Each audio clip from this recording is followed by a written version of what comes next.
Então chegou o grande momento de você, minha amiga, você, meu amigo, você, trabalhador, você, trabalhadora, vem para cá que hoje eu vou te ajudar a entender quais são os seus direitos e garantias fundamentais neste país. Vem comigo.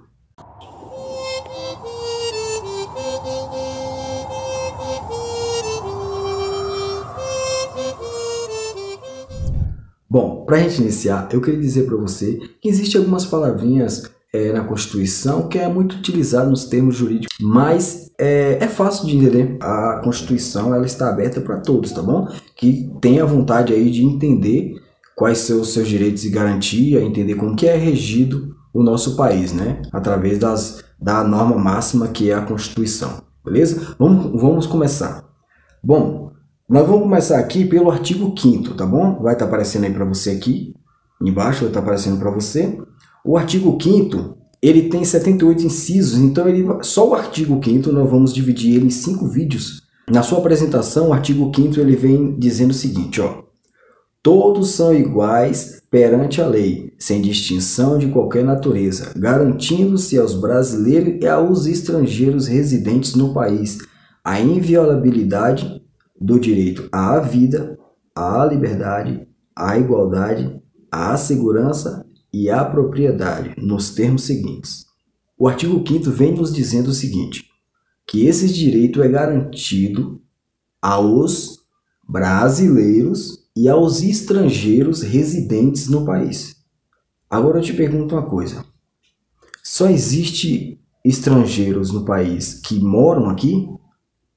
Ou pode ter estrangeiro que veio só para passear e está aqui passando um dia ou dois e vai voltar para o seu país? Né? Tem, né? É lógico que deve ter. Tem bastante estrangeiro no país que veio só para passeio e não está morando aqui. Mas a Constituição, que é a nossa norma máxima, ela diz que esses direitos, que eu vou dizer para vocês, que logo abaixo aqui eu vou citar quais são esses direitos, a Constituição ela nos diz que esse direito é garantido apenas para os brasileiros e para os estrangeiros residentes no país. Residente, ou seja, que mora no país. Mas o STF entende o seguinte, o papel do STF é interpretar a Constituição. Mesmo estando escrito na Constituição que esses direitos e garantias só é garantido aos brasileiros e aos estrangeiros residentes no país, essas garantias também se estendem aos estrangeiros que estão de passagem, que estão fazendo um passeio aí pelo país, tá bom? Antes de mais nada, eu queria dizer para você, de repente você está assistindo esse vídeo em busca de um conhecimento para uma banca, né, para estar prestando um concurso público. O conhecimento que eu estou passando aqui dá para você, funciona para você tá aí fazendo a sua prova, você participando do seu concurso, mas a intenção aqui é passar conhecimento para o povo, tá bom? Passar conhecimento para os trabalhadores, pessoas que não têm aí um acesso direto, né? Um acesso aí a esse tipo de conhecimento. Tá bom? Então, vamos continuar. Vamos descer para o inciso 1. No inciso 1, está aparecendo na tela para vocês, ó, no inciso 1 vem dizendo: homens e mulheres são iguais em direitos e obrigações, nos termos desta Constituição. Agora eu te pergunto, por que nos termos desta Constituição? Eu vou te dar um exemplo aqui. A questão da aposentadoria. Por que as mulheres têm que se aposentar mais cedo? A idade mínima de se aposentar das mulheres é menos do que a dos homens. Para algumas pessoas pode parecer uma discriminação, mas isso não é uma discriminação, tem uma justificativa.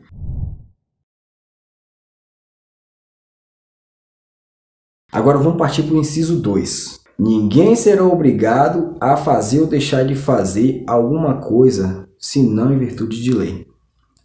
É isso. Você não pode ser obrigado. Você, cidadão, você trabalhador, você não pode ser obrigado a nada. Ninguém pode te obrigar a fazer nada, senão em virtude de lei. Tá bom? O que seria essa lei? Às vezes as pessoas confundem lei com decreto. Por exemplo, as leis que você deve obedecer à risca são as leis que são passadas pelos deputados e os senadores, entendeu? As leis que é aprovada pelo Senado e pela Câmara dos Deputados. Essa aí são lei, tá bom? Eles promulgaram lá e a lei foi aprovada pelas duas casas e foi enviada para o presidente para vetar ou sancionar. O presidente acabou sancionando, então se tornou lei e todo mundo tem que obedecer. Agora, decreto é diferente. O decreto é um canetaço. É como se o presidente falasse assim, ó, a partir de hoje todo mundo vai ter que bater continência quando eu passar. Deu um canetaço lá e decretou isso, e isso não se tornou lei, não foi para o Congresso, não passou pelo Congresso, não foi para o Senado para a revisão dos senadores lá. Se não se tornou lei, você não é obrigado a cumprir, a obedecer. E no inciso 3 vem dizendo o seguinte, ó, ninguém será submetido a tortura nem a tratamento desumano ou degradante. Claro, a Constituição em si ela já trata sobre os direitos humanos, entendeu? O Brasil adota muito essa questão dos direitos humanos, é tanto que o Brasil ele só intervém em outros países se houver mesmo a questão do maus trato, né? Se tiver a violação dos direitos humanos, se tiver tratamento desumano, esse tipo de tortura, essas coisas, é um dos únicos casos que o Brasil pode intervir em outros países, tá bom? Agora, no inciso 4, vem dizendo o seguinte, ó, é livre a manifestação do pensamento, sendo vedado o anonimato. O que é isso? É livre a manifestação do pensamento. Por exemplo, essa aqui, ó, se você for olhar no meu canal, tem muitos vídeos onde eu falo sobre questões políticas, que eu falo sobre ações de político. Eu estou manifestando o meu pensamento, eu estou manifestando a minha opinião. Só que eu não estou me manifestando a minha opinião escondido, atrás de uma máscara, ou só a minha voz aqui. Eu estou mostrando o meu rosto, entendeu? Eu estou mostrando o meu rosto, as pessoas sabem que sou eu, então eu não estou fazendo isso anonimamente. Aqui fala que é livre a manifestação do pensamento, sendo vedado, é proibido o anonimato, ou seja, você não pode fazer isso de forma anônima. Você tem que mostrar quem é você para que a pessoa que está sendo criticada ou ofendida, ela tem um direito de resposta, que é o que nós vamos ver aqui no próximo inciso. No inciso 5, ó, é assegurado o direito de resposta proporcional ao agravo, além da indenização por dano material, moral ou à imagem. Entendeu? O inciso 5 vem dizendo que é garantido o direito de resposta, ou seja, a pessoa que recebeu uma crítica, por exemplo, tem uma determinada pessoa, uma determinada empresa que fez algum tipo de atos no meio ambiente, poluiu o meio ambiente e alguém se manifestou falando sobre aquela empresa, dizendo que ela estava fazendo isso, aquilo, e aquilo ali gerou um dano para a empresa, né? Sujou a imagem da empresa, desceu um pouco o prestígio da empresa e também ele teve um prejuízo, né? Material, ele teve dano material. Então, ele pode ter um direito de resposta proporcional ao agravo, né? Ao proporcional ao que foi dito sobre eles.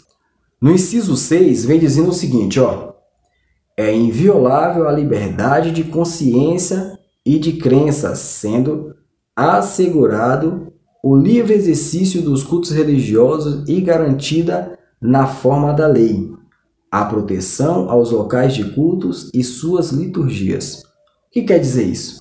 O Brasil é um Estado laico. Quer dizer que o Brasil não tem religião. O Estado brasileiro, o Estado não tem religião.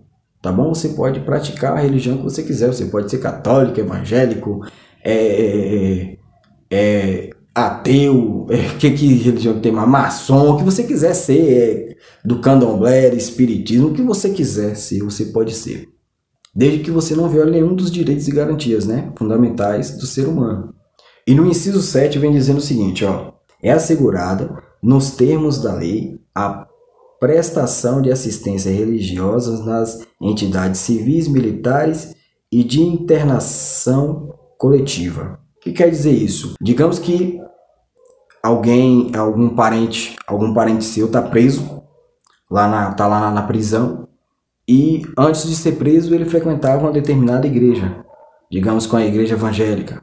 Ele tem todo o direito de receber a visita lá do pastor, para estar lá fazendo uma oração, ou dando um ensinamento, pregando a palavra para ele. A mesma coisa o padre, não sei. O que for, a mesma coisa também no hospital, a pessoa pode estar lá no leito, ela pode receber uma entidade, uma pessoa religiosa, um representante, né, de uma determinada religião, para estar ali tá fazendo uma oração. E no inciso 8 vem dizendo o seguinte, presta bastante atenção no inciso 8, ó. Ninguém será privado de direito por motivo de crença religiosa ou de convicção filosófica ou política, salvo, exceto, se as invocar para eximir-se de obrigação legal a todos imposta e recusar-se a cumprir prestação alternativa fixada em lei. Eximir-se quer dizer negar-se a fazer uma prestação alternativa. O que seria isso? Digamos aí, vou dar um exemplo clássico aí, né? Tempo de convocação militar. Aí o governo é obrigatório, todos os homens, seja ele preto, branco, pardo, indígena, não importa quem ele seja, rico, pobre, todos os homens têm que se apresentar no serviço militar. Não importa, todos os homens têm que se apresentar no serviço militar. É obrigatório para todos. Mas, se acaso ele vai contra tudo que você acredita, baseado na sua religião, na sua crença, você pode solicitar uma prestação alternativa. Digamos que você seja adventista, né? Adventista não faz trabalho nenhum aos sábados. Digamos que você tem que, no serviço militar obrigatório, prestação de serviço militar obrigatório, você tem que se apresentar aos sábados. Mas aos sábados você não pode. O que o governo vai fazer? Vai te dar uma prestação alternativa, vai colocar para outro dia. Se por acaso você dizer também que outro dia você não pode por conta da religião, aí você já está se eximindo de fazer, você está se negando de cumprir com a prestação alternativa. Tá? O inciso 9 é muito importante, presta bastante atenção. Você que é artista, você que é escritor, você que é compositor, você que é um intelectual, aí, um filósofo, presta bastante atenção no inciso 9, ó. É livre a expressão da atividade intelectual, artística, científica e de comunicação, independentemente de censura ou licença. Tá bom? Isso aqui é livre, o governo não pode censurar nada disso aqui. O governo não pode te privar de escrever uma música, o governo não pode te privar de escrever um livro, o governo não pode te privar de chegar numa praça pública e falar abertamente a todos, usando a sua dicção, a comunicação verbal. O governo não pode te privar, tá bom? Então, fica bem atento com essas questões. Ó, o inciso 10 vem dizendo o seguinte, presta bastante atenção aqui, ó. São invioláveis a intimidade, a vida privada, a honra e a imagem das pessoas, assegurado o direito à indenização pelo dano material ou moral decorrente da sua violação. Ou seja, ninguém pode invadir a sua vida privada, ninguém pode manchar a sua honra, a sua imagem, porque você tem direito à indenização decorrente da violação. Agora eu quero que vocês prestem bastante atenção aqui no inciso 11, que esse inciso é muito importante. Acontece muito isso com muita gente no Brasil inteiro. 11 vem dizendo o seguinte, ó. A casa é asilo inviolável do indivíduo. Ninguém nela podendo penetrar sem consentimento do morador, salvo, exceto, em caso de flagrante delito ou desastre, ou para prestar socorro, ou durante o dia por determinação judicial. Ou seja, eu já explico. Eu vou explicar e vou dar até exemplo. Ninguém pode nela entrar sem a permissão do dono, a permissão do morador. Aí vem dizendo aqui, salvo, exceto em caso de desastre ou para prestação de socorro. Ou seja, digamos que está acontecendo um desastre e tem uma criança ali dentro da casa ali que vai, a casa está para ser soterrada por um monte de terra. Eu estou imaginando, minha imaginação é fértil. Um monte de terra está vindo lá para poder cobrir a casa e a pessoa pode penetrar na casa para salvar aquela criança que ali está sendo o quê? A prestação de socorro. E o caso do flagrante delito, a viatura está passando, aí o policial vai lá para dentro da casa e ele acha que está acontecendo algum delito ali dentro. ele pode entrar dentro da casa? Não. Ele não pode entrar dentro da casa. Ele só pode entrar dentro da casa se ele tiver certeza que ali dentro tá acontecendo um delito. Tá ocorrendo um delito ali dentro daquela casa. Ou seja, ele flagrou, entendeu? Ele tem certeza que ali tá ocorrendo um delito. Aí ele pode penetrar.